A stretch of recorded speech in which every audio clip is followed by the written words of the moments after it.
Welcome to The Writing Life, the podcast for anyone who writes. I'm Steph McKenna from the National Centre for Writing here at Dragon Hall in Norwich, UNESCO City of Literature. It's July 2023, and in this episode, I'm here to bring you the first interview from our fantastic Festival of Words and Ideas, the City of Literature weekend. City of Literature takes place in May each year and is a National Centre for Writing and Norfolk and Norwich Festival partnership programmed by National Centre for Writing. Today's conversation takes place between writer, poet and educator Raymond Antrobus and NCW Chief Executive Chris Gribble. Raymond spoke to Chris just before he took to the stage to perform at our event celebrating 100 issues of Norwich-based poetry magazine, The Rialto. Raymond was born in London, Hackney, to an English mother and Jamaican father. He's the author of Shapes and Disfigurements, To Sweeten Bitter, The Perseverance, and All the Names Given. He has been awarded numerous accolades, including being the first ever poet to be awarded the Rathbone Folio Prize for Best Work of Literature in any genre. Raymond speaks to Chris about his development and life as a poet and educator, from finding a community in the London spoken word scene to winning the Folio Prize for The Perseverance, through to his most recent collection, All the Names Given. He discusses the challenges and joys of working in the poetry business, as well as the poetry community. So I'm delighted to hand over to Chris in conversation with Raymond Antrobus. Well, welcome this afternoon, Raymond Antrobus. You're kind of our guest on the Writing Life podcast in this beautiful day in May. Welcome to Norwich. Thank you for having me, Chris. Good to be here. And so we're recording this in Dragon Hall on the afternoon of the first, or the middle afternoon of our City of Literature Festival. And this evening's event that we're going to be celebrating is to mark the 100th edition of Rialto Poetry Magazine, and you're going to be reading as part of that. Yes. You want to tell us a little bit about your history with Rialto? So, this is a little bit of almost like a origin story in a way, because the way that I came across the Rialto in 2013, I was doing an MA at Goldsmiths University, and my supervisor for my dissertation was the poet Jack Underwood. And what I had to do for the last kind of section of this dissertation was write a selection of poems which kind of linked to, some of my own projects. My MA wasn't even in literature; it was actually more in learning and teaching and what that can look like in different kinds of settings. But actually, it was more of a focus on something called emotional literacy. And so, I was almost spent 3 years going into schools, doing case studies, teaching creative writing and poetry and performance and all these kinds of things. And something that kind of happened around that time as well is that my dad got really sick and he was dying. So I had all this stuff happening, and I started writing these poems. And Jack saw them and was like, hey, have you ever submitted poems to journals before? And I said, no. Why would I do that? That wasn't really part of my vision, I think, as a poet, as a writer. At that point, I was more interested in being heard than I was in being read, if that makes sense. Yeah. Even though I had, countless literary influences and inspirations. My mother's very literary, but for my own work at that point, I was like, I was thinking along the lines of almost being listened to the way that you might hear a dub poet, Linton Kwesi Johnson or Jean Binta Breeze, and the kind of poets that my dad used to play me on his cassette tapes. This is one of them right here on my arm. There's a tattoo of a tape on my arm, and so. Anyway, sorry, that was a bit of a long way to say Jack took a selection of my poems, put them in an envelope, wrote, like he did the whole thing, and I just watched him. And then he's like, right, we're going to put that, sending these to the Rialto, we're sending this to Poetry Review, sending this to Poetry London. And so he held my hand through that process. and I'm kind of forever grateful for him, because it wasn't the kind of story of like, oh, they all got sent off and then they got accepted, because they didn't. They all got rejected. But it was the rejection actually from the Rialto, which was the most encouraging.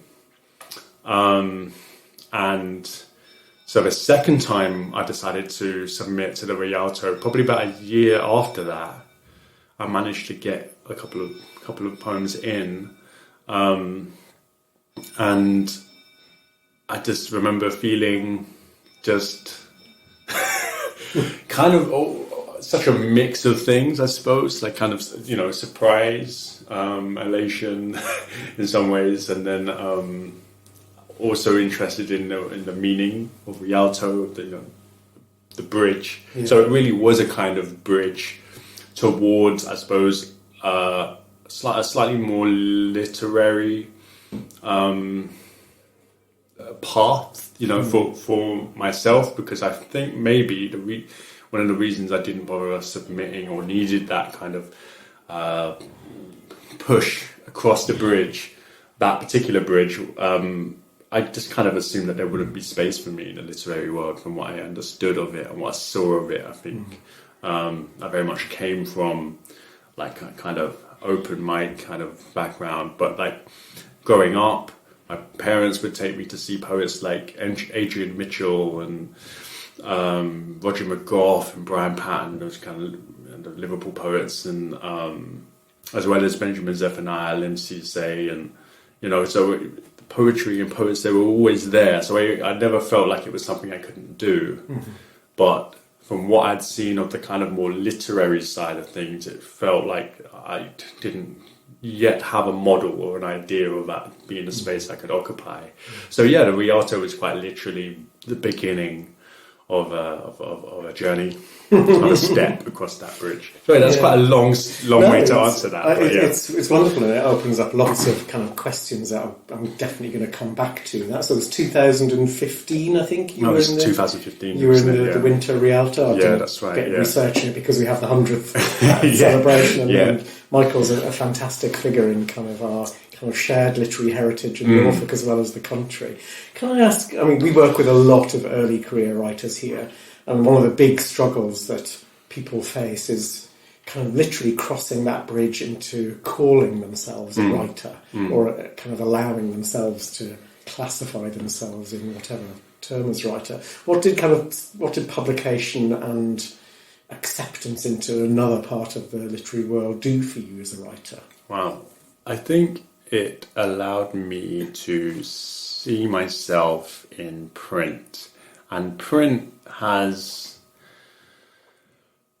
almost a scary kind of permanence to it. Because I think at that point, the relationship I had with my work, with my poetry specifically, was that I would learn poems and I would perform them in public. And I had a kind of number in my head that I had to perform a poem in public at least 5 to 10 times before I kind of know what it is and what it's doing.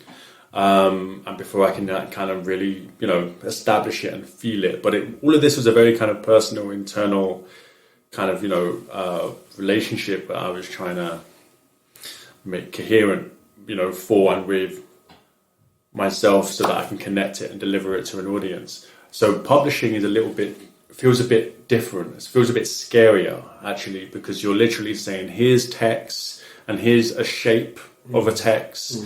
And I am trusting you, reader, to, you know, engage.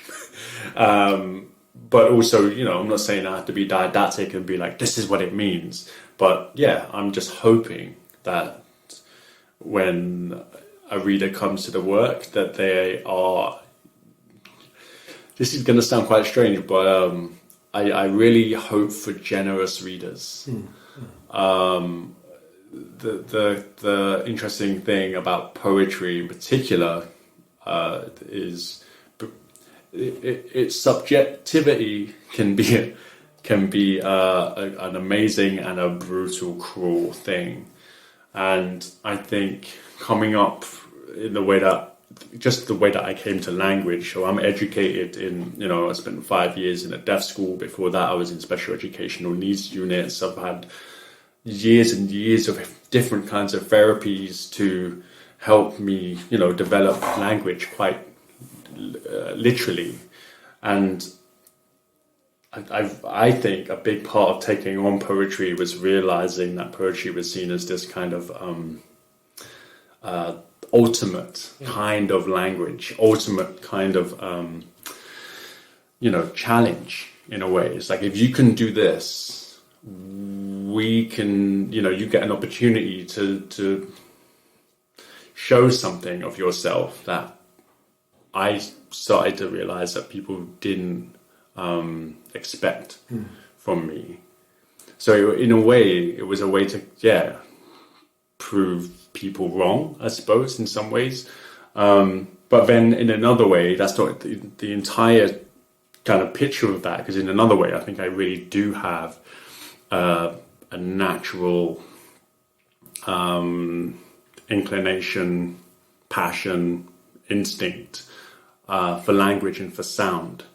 And so I've just kind of tapped into that and allowed my passion, in a way, to guide me. I've had to trust that. And so, there's so many things at play, so many threads, so many places I can go with that. But you have to kind of step back from the control that you have as a performer. Yeah. And ask for, or hope for, a lot more trust in some ways. Exactly. Yeah, exactly. The page was, I guess, from when I first started getting published, I realized that the page was scarier than the voice and the body, which was my instrument, which was in a way, my place of safety. But then I became interested in challenges. I became interested in the kind of conversation or the kind of aesthetic space, platform that the written poem, the printed poem, the text poem takes up, which isn't a binary, actually. I don't see the page and stage as a kind of opposite thing. So when people talk about that kind of page stage thing, I'm always like, it's clearly something missing in your kind of literary taste, knowledge, understanding.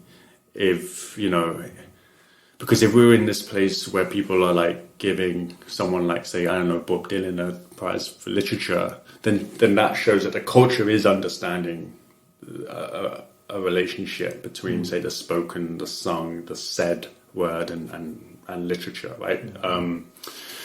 But there's a kind of willfulness there, because I find that things in the kind of literary space or an academic space, I've realized, as well coming out of academia, I realized that the way that people would talk about, say, craft became a kind of code speak for a kind of intentional exclusion. It's a way often for people to draw a line in the sand and say, this is the language in which there's a value system. Bad. Right, exactly. And we have, professional, amateur. Exactly. High, low. All of that. And the thing is, that kind of field of tension felt very similar to me being in school and going to these kind of different special educational units and seeing how people respond to me and my peers, and how people respond to, say, when I was learning a sign language. And that became this thing of like, you're not signing correctly. And then as I'm talking, it's like, oh, you're not speaking correctly. So there's all of these kind of interesting things that I realized, oh, wow, language is so powerful, and people are so desperate to kind of, control the power of language. That, again, I don't think choosing to dedicate my life to poetry and literature and language in this way, I don't think it's an accident. No. It's a way to kind of carry on, developing my language and my sensibilities of speech and the written word and the spoken word and all these things, which I'm still kind of very invigorated by. I wonder sometimes if the desire to control language is more about people's desire to control their anxiety about belonging and not belonging. Completely. And just simply having that in, out, us, them, that kind of feeling that can be... I started in the page poetry world. I worked at Carcanet Press back from 1998. And then I moved into Manchester Poetry Festival, where we had slams and a really vibrant kind of spoken word scene in Manchester. And kind of people like Kai Miller came through that at that point. In his early days at Manchester Metropolitan University, and Thick Richard and this whole kind of brilliant sort of panoply of people. And I found it a real struggle. That page stage discussion didn't seem to be very fruitful, and most often it wasn't about the poetry at all. Exactly. When I was reading, because you briefly mentioned your MA, you did an MA in spoken word education at Goldsmiths, one of the very first people in the world, I think, to go through that programme. Yeah. And you made a comment in the London magazine about how you realised that London spoken word scene was more of a community than a genre. Yeah. And I just thought, that's it. Yeah. That's what you get. Can you tell us a little bit about those days in that scene and how it's kind of oriented you in the world? I suppose, like, writing is hard, creating is hard, and it is very easy for someone like me to think and talk myself out of writing a poem or pursuing, pursuing a creative life or life in art, because everything in the culture, capitalist culture, it goes against that, because there's no kind of definite, value. £50 to get maybe if you're lucky, you get £50 to publish one poem. The money is so it's no one's making a living right off that. So you have to be motivated by other almost instinctive. I'm hesitating on using words like madness, you know what I mean? But it really was a kind of like almost inarticulate. Other sources of nourishment. Right, yeah, exactly. That I just needed. Yeah. And so what I found in the early years of like open mics, and because it wasn't slams, it was open mics and then it was slams. And then after that it was just kind of, trying to make like a 20-minute woven set of poetry where everything kind of, flows, like almost like the way that I know some people who do stand-up, and the way that they talk about weaving together bits towards the show, like, spoken word in that, when I was doing that, was a similar thing. I was trying to, go in for like a cohesive 5 minutes and then 10 minutes and then 15 minutes, 20 minutes, and then you've got a set, and then you can like tour with that and say like, put yourself out there. So there were different nights like Hammer and Tongue, and a couple of nights that don't exist anymore, a couple of nights that I don't even want to mention. But there's a whole circuit, and what I learned quite quickly when I started the circuit was that it wasn't just UK, it was like Europe. Because I was also going around Germany and parts of Italy and Switzerland, and I did a couple of gigs in France. So there's a whole kind of other world almost. And it was really interesting discovering that, because I'd go to these other countries and these other cultures, and I would find almost like doppelganger versions of poets that I knew from the London scene. I'm like, oh, you're like the French version of this poet I know down in down in Peckham or something. It's like wow, that was almost a kind of sign for me that I was connected, that I was in a network, and it fed me, it encouraged me in a way that I think if my vision was just only to sit at a desk right here with I got paper and pen and just write and then just throw it out there and just, please, someone like that one. Please. I don't know if that would have, if I had the stamina for that. So I think in the early years, I just got a lot of, I guess, nourishment and encouragement and support, or felt that in a way. Because I think everyone, or a lot of people, seem to understand that you're not in this for the money. Yeah. That there really is something else at play with you, and some of that is quite, eccentric.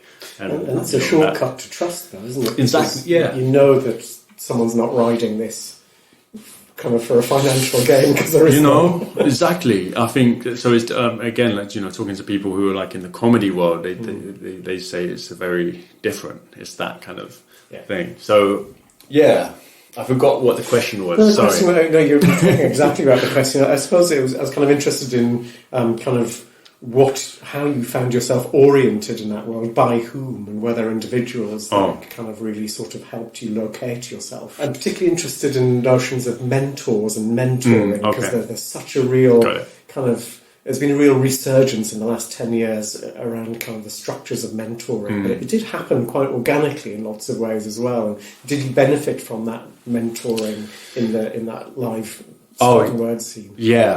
So there were some very concrete mentors which I was so privileged to have, which I don't think I would have got to that kind of next stage without. So Malika Booker was my first poetry mentor. And how that happened is that at an open mic, there was a woman who worked for an organisation called Apples and Snakes. And she came up to me after I'd read, like 10 minutes of some poems, and she said, you're really interesting. And I'm like, a 19-year-old, just writing these poems and just very excited. So she recognized someone who was passionate, but also recognized someone that needed some guidance. So she said, I've got a poet I think you should meet up with and speak with, and she's called Malika, and da-da-da. And so what happened was Apples and Snakes somehow, and this is I don't even know if this would still happen, but they put up some money to pay Malika Booker to mentor me for 6 sessions. It ended up being over 6 months, and we would meet at the Poetry Library in the South Bank in London. And I never forget this. Malika sat me down at a table and she said, okay, let me see your notebook. And I showed her my notebook. She looked through it. It's like, okay, cool. Now, before I talk about your writing, let's talk about your reading. So what are you reading? And I was kind of like, well, I do a lot more, I was talking a lot more about, I guess, prose writers at that point, and there was some poets I was reading, but I suppose not in a way that I knew how to talk about them or apply, their work to what I was also interested in, aligning myself. So what Malika made a point of, like, okay, well, let's get you reading in a way, like reading like a poet, basically reading like a writer, so that your reading can fuel your writing. So she sent me to the bookshelf and she said, okay, pull, say, 3 random books off the shelf. And I forget 2 of them that I pulled off, but the one that I remember, two of the books I pulled off, Blizzard of One by Mark Strand, and a Charles Simic book, title escapes me now. But I opened up the Mark Strand book, and there's this poem called The Mirror. And it's a narrative poem, very slender shaped poem on the page. And it tells the story of a man showing up at a party, and he's holding a drink, and he's got this line about how the setting sun yellows the drink, and he looks, so there's like, he's looking at the drink and he's looking at all these reflections in the glass, and then he looks up and sees there's a mirror on the ceiling and notices a woman on the other side of the room, which he can only see in the mirror. and the whole poem is just him noticing this woman on the other side. I'm wondering, what's she doing? You know, that's literally the question of the poem. What is she doing? You know, is she waiting for someone? And then he imagines a life where it could be him that this person is waiting for. And, you know, it did that Emily Dickinson thing of like, it spun my brain, because it was just this, you know, deceptively simple thing of simple, straight language, but more importantly, image and idea. There's all kinds of, you know, opportunities to just go off on, you know, reflection and narcissism, and you know, and yeah, and I remember I read that poem back to Malika, and then she's like, "Great, what do you like about it?" That's all it was doing. She was just asking me to respond, and she wanted to see me respond to literature. And when she saw me respond, she was like, "You're a poet. You're a poet." I didn't even, you know, and she said that before she read the work. And so that was interesting. You asked me earlier about, you know, at what time did I call myself a writer or call myself a poet? And I think I really internalized the idea that I couldn't call myself a poet or a writer until someone else did. And so Malika was, in my memory anyway, the first person to say that. Yeah. You know, another poet saying you're a poet and recognizing themselves in you. I think we do quite a bit of work with early career writers and literary translators at National Centre for Writing, and kind of we work hard to give people opportunities, introductions, skills, but 80% of the work is giving them a group of people within which they are told they are, and then they can call themselves writers. Beautiful. And it's really powerful. You've done a lot of learning in lots of different contexts. You know, you talked about being at different schools, special educational needs, deaf school, mainstream school, academia.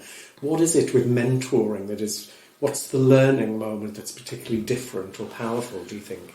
I think the mentoring it's two things. I think it's the kind of, in a weird way, it's almost like a, this might be a little bit revealing, but like, because obviously your mentors are, you know, they're older, and there's a kind of elder respect, but also a kind of, you know, family / like parent kind of thing.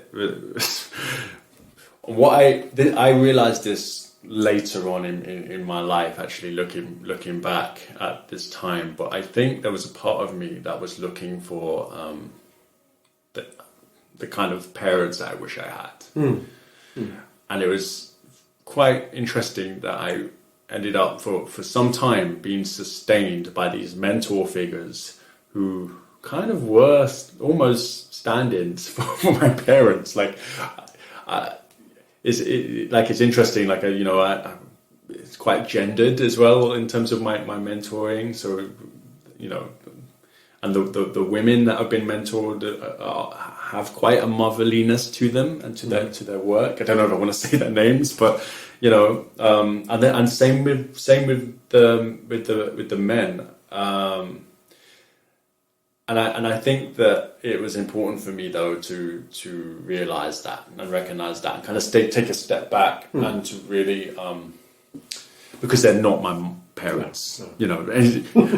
Malika Booker is not my mother or my sister or my auntie, you know, and these poets are not my dad. So when I kind of figured that out for myself, it actually helped me. It helped me maybe even like be able to focus on the work a bit more than, you know, my own kind of emotional needs. Yeah, it's interesting because as well, like discovering. I'm trying to think how to say this. I've never really articulated this. It's been a feeling for a while, but like how I found in poetry and in literature, my own kind of way to curate my family. my friends, the conversations I want to have. Your logical versus your biological families. Exactly, the chosen family. Yeah, all of that. Right. I relate to that. Those ideas.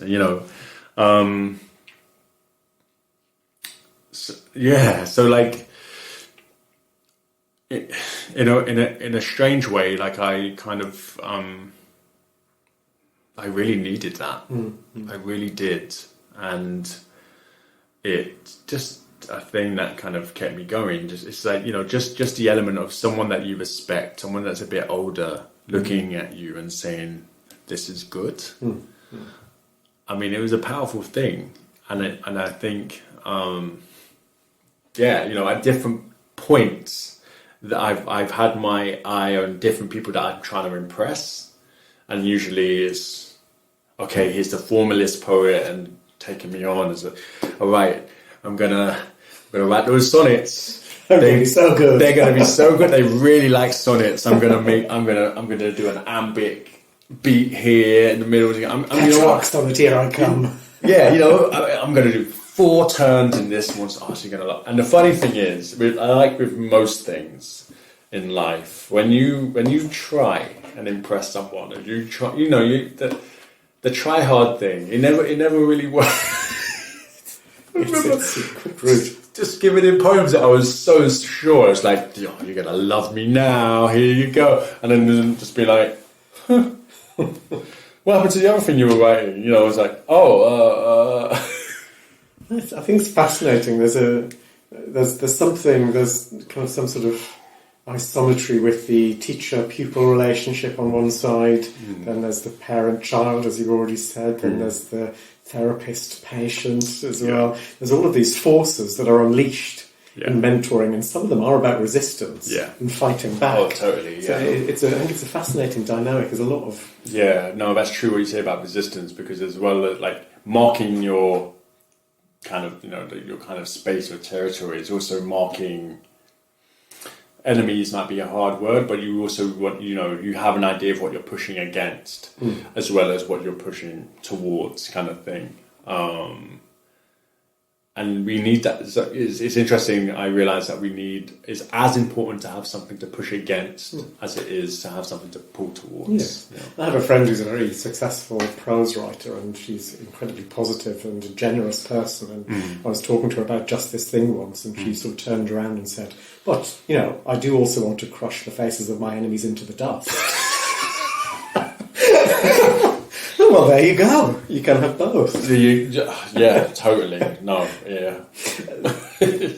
I think one of the reasons I'm asking about these particular moments in your career is partly because I feel like I've seen you, been witness to your career for quite a long time. You won't know this, and don't feel threatened by it. I'm just a poetry reader, honestly. But your first full collection was published by Tom Chivers at Penned in the Margins. Right, yeah. And I've been kind of around Tom since the start of that, and I've really been kind of watched him with huge admiration. How was that as an experience, and what did that book do for you? So the perseverance and the whole experience of writing that book was so damn emotional and so private, and so like what I just said about, I had a very clear idea about who my enemies were and what I was pushing against, and the kind of, allegiances that I was wanting to signal.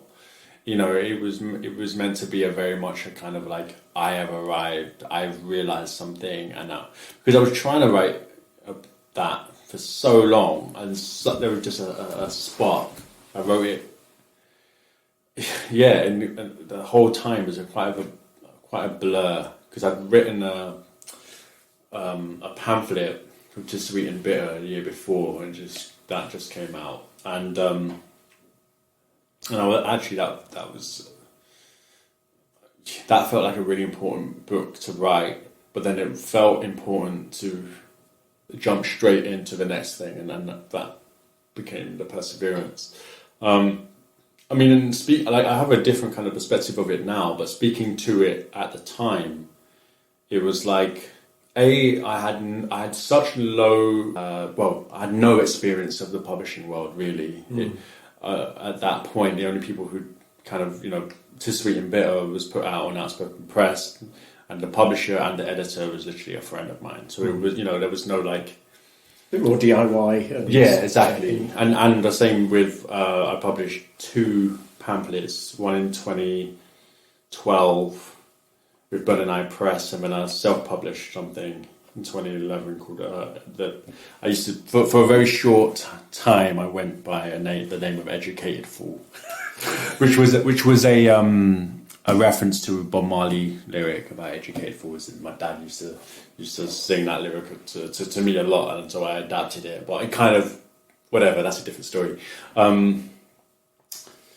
But that book, The Perseverance, to be honest, I had no real kind of professional expectation of it. I just had this very urgent energy to like get it, to like write through this and get through this. It was a very cathartic thing actually. And then when it was out in the world, it really did feel like releasing. People, I know it's a cliche, but like giving that part of yourself away, you detach from it and like, okay, it's yours, go out.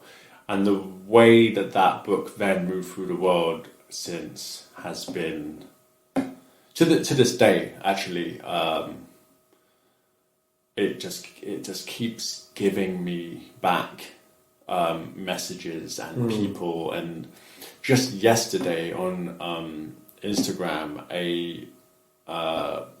I worked in 2006. I went to the States. I went to Ohio, and I worked with a group of deaf and hard of hearing children and coders, so children of deaf adults. So I was 18, and just yesterday, one of the kids that I looked after sent me a message on Instagram, and with a picture of them holding the Perseverance. And it said, I don't know if you remember me, but you looked after me for a week. Yeah. And I remember you said you wanted to write poetry. I cannot tell you what it means to see you follow through on your dream. Yeah. And it was emotional. And the thing is, I've had quite a few things, like, teachers who've remembered me, have bought the book and reached out, and it's just become this, teleportation device in some ways for me, and just given me so many opportunities to reconnect with a lot of people and speak to and from, my growing up time and all the different people and all different kinds of educational settings and literature settings and so I'm saying all of this before I'm even talking about like what the prizes and all of that kind of stuff did, because I didn't expect, again, half the prizes that I was winning I hadn't even heard of. So it was like, oh god, this is happening. And I think you're still the only poetry book to win the overall Folio Prize. Yeah. Amazing. Yeah. So that's kind of that was the big one. That was a really big one. And then I'd say that one of the most memorable kind of memories of that whole period, I got shortlisted for this thing called the Griffin Prize in Canada, and that was at that point. I mean, that is pretty enormous in terms of global poetry prizes. It's huge. The curators, the prize givers, the judges, the wraparound, the ceremony, the videos. It's huge. It's pretty much like what it must look like when you're, up for a Nobel or something. It's a huge thing. And so walking into this grand hall, there were literally thousands of people who are in the audience, and you're at the podium, and I just had this kind of moment where it was like, I wasn't even thinking about winning. It was just a kind of thing of being like, look where I am. Look where a book has taken me. Look at the company it's given me. All the other poets on that shortlist were just amazing, just beautiful people, as well as excellent writers and poets and thinkers and intellectuals. And I think the thing that moved me maybe the most out of that whole thing was the fact that I didn't know a single person. I'd never heard of any of the judges, any of the jury. Someone on the other side of the world, this group of people had read the book, completely detached from, me, basically. And so there was no kind of, it was just like, I needed to see that because I think I needed to feel that there was real merit in the work, that it wasn't, it wasn't anything, but it wasn't, and so it really... Another point of recognition, another point of authentic sort of approbation, and freedom in a way, from yourself, your own anxieties. Well, all of that, and that experience kind of quelled a bit for me, and that prizes do the validation that you can feel with prizes is a very powerful thing. But I'd say that the validation I felt just being shortlisted for that award in Toronto, in Canada, in this whole other space was really powerful, and I think really gave me more confidence as a writer, as a poet, because I then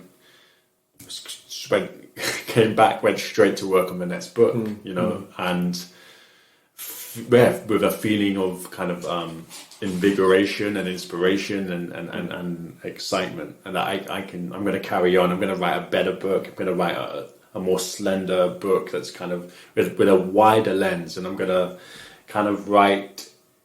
I'm going to embrace the uncertainty and create a kind of poetic with that, and I'm proud of that second book as well. So it's I've finished the third book now, and I'm kind of like, cool. I'm sorry, I'm ready to use the J word again, but this is a journey. Every book is almost like a time capsule. It's its own milestone, its own energy, its own experience. It reflects the entire world from that point. Exactly. As a reader, there's an obvious kind of umbilical connection between kind of the perseverance and all the names given, but kind of one of the major things that comes off it is just many fewer inhibitions, much more confidence in all the names given. Can you tell us a little bit about that book and what it's 2 years, year and a half old now? Came out in 2021. And I wrote it in 2020. Books take ages to come out, don't they? So one of the big differences, one of the, I guess, most front-facing differences was All the Names Given in the UK is published by Picador, where my editor was Don Patterson, who've just come out and seen, and with his absolute banging memoir. The thing is, I've been a massive secret fan of Don Patterson for a long time. I can't really recall ever having a conversation where I'm kind of with anyone and being like, Don Patterson is the man. But from when I read his collection Rain, I just was like, this is someone really up to something really interesting. And I think I was drawn to how Don writes with such, I think sometimes his wit and his humour marks a vulnerability with masculinity in particular, and especially how he takes on the kind of, I talk about parents, so he writes about both being a son and being a father in ways that I find really endearing, actually. And so anyway, when I heard that Don liked the Perseverance, I kind of couldn't believe that, because I think I had ideas about, because of how public, all of the stuff about, certain poets who'd come from, my world at that time of open mic slams and performance. Some of them were published by Picador, and Don, and Don got some flack for publishing them and blah blah blah, and it's, all of that kind of stuff. So when I heard Don was interested in publishing my next book, I just thought, you know, okay, he's gonna hate it, but this is what it is. And I sent it to him, and he got back to me, and was just the thing that we connected with. The first poem I sent to him was actually a poem that didn't end up in the book, but it was a poem about my grandfather. So one of the things that me and Don connected with is that both of our grandfathers were ministers, were preachers. And we just had this long conversation about what we felt, you know, how that might have kind of influenced us, or what that kind of meant, you know, coming from that position. And when I was trying to write these poems about that, which I think only one of them ended up kind of in the book, but the way in which I really appreciated Don's honesty as well. You know, I think that finding critical honesty is actually very difficult, because people don't want to, you know, upset you. People are nice, aren't they? They're so nice. But and that can, you know, that's not really the kind of editor you want. You don't want a nice editor. Just the same way you don't really want a nice therapist. You know, you know, you want someone who knows how to be honest. Yeah. And but also land the criticism without kind of forwarding their own agenda. Right. Exactly. And there is such thing as loving criticism. Yeah. Right. Unfortunately, it's really hard to find. Yeah. And it takes often a very skilled, experienced person to deliver that. So I think I found that in Don, actually, for this book. For example, you know, I know that there were poems in that book that he didn't want in, and there were poems in the book that I didn't want in. And it became this kind of tussle, actually. And I think the book was better for that. I think it was made a bit more rounded for that. And I think I grew as a poet through writing that, and to be honest, I really wanted to write away from the perseverance. I wanted to get a book away from it. Yeah. So now I've written the next book, which is coming. I can really see how All the Names Given is like a transitional book. Yeah. Into something else. So now Don's left. We've got a different editor now at Picador, Colette Bryce, who's different. Yeah, but also just brilliant, super sharp. Just what an excellent reader. Yeah, a gifted reader. Like just the way that she can. She sees things. You can't hide from Colette. And again, that another hallmark of an excellent editor. They can tell when you're hiding.